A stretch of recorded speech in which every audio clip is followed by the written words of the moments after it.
We all know that one couple that just does not stop fighting, or that girl who only argues with her mom and then gets in trouble, or those group of friends who all they do is talk about each other behind their backs. And you wonder to yourself, how on earth are they actually friends, right? If that's you or somebody that you know, then you yourself have been involved in something that's called a toxic relationship. I know what you're thinking.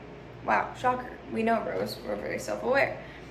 I'm sure that you also, as you come to the end of your high school career, have come to realize just how prevalent toxic relationships really are. The sad reality is, as toxic behaviors become so normalized, people are beginning to forget what it means to be in a healthy relationship and how to be a healthy partner. So, I'm here today to tell you all about how we can fix that exactly. I want to share with you what I have learned after being involved in a toxic relationship and from seeing in a biblical perspective what true and mature love actually looks like. So I've come up with a simple acronym, TLC. Within the next 5 minutes, you'll all learn what the key ingredients are to the not-so-secret recipe for a healthy relationship: trust, loyalty, and communication. So let's begin with our first letter, T for trust. What exactly is trust? Well, trust is truly, genuinely believing that your partner will do whatever is best for the preservation and growth of your relationship.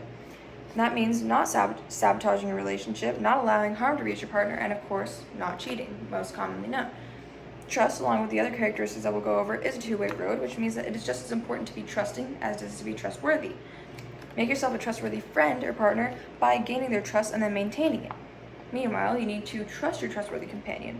But in a relationship where the other person has proved themselves to be untrustworthy consistently, then boundaries must be set. But in a relationship where the trust has already been earned, then the other companion needs to fulfill their part in responding healthily to that by putting aside any kind of past trust issues they may have from previous relationships.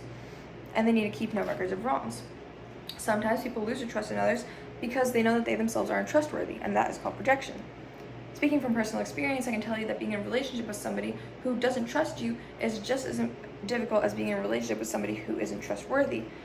That feeling of constantly being questioned and arguments starting due to assumptions that I did something wrong that would violate his trust is the kind of feeling that absolutely nobody deserves. If you have to worry about comparing your current companion to a past relationship, then you should not be in the position where such a level of trust is required just yet, but rather grow individually before you can grow with somebody else. The next letter is L for loyalty. Loyalty, going hand in hand with trust, is actually making those decisions that will be best for the preservation and growth of your relationship. It's what may come to mind to many of you if you're asked what's the most key aspect of a relationship, but you may say that only considering the not cheating aspect, which is just a small part of it. People need to practice loyalty not only by not cheating, but by never speaking badly about their partner behind their backs, by maintaining respect and always respecting your companion's wishes in a way that will ultimately benefit the relationship at all times. I always had a friend that just loved talking about me behind my back. I realized that I can no longer trust her because she proved herself to be disloyal, and that such a relationship is just unsustainable. If you feel incapable of staying loyal in a relationship, then you should not be in a position where such a level of loyalty is required just yet, but rather grow individually before you can grow with somebody else. Finally, we have C for communication, which in my opinion is the most overlooked and yet crucial aspect. Communication is the ability to talk through any relationship highlights, problems or arguments, or room for improvement so you can then build off of that and then improve your relationship entirely. Lack of communication not only causes problems, but is the main prevention of the resolution of all problems. We can accomplish healthy communication by avoiding disrespectful words and cursing and replacing them with encouraging words, such as using I feel statements. Rather than saying you don't care about me, you can replace it with I feel as though I'm not a priority in your life because of XYZ. This way, you're not playing the blame game, which is often mistaken for communication when in reality it's just being counterproductive.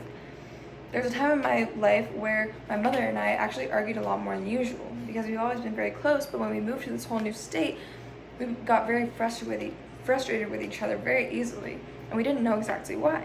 After a couple of months and we were able to reflect on why our relationship had come to what it had come to, we realized that we just weren't communicating our frustrations.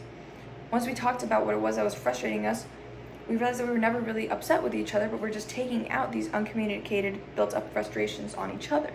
The goal of communication isn't to attack your companion, but to grow from the issue.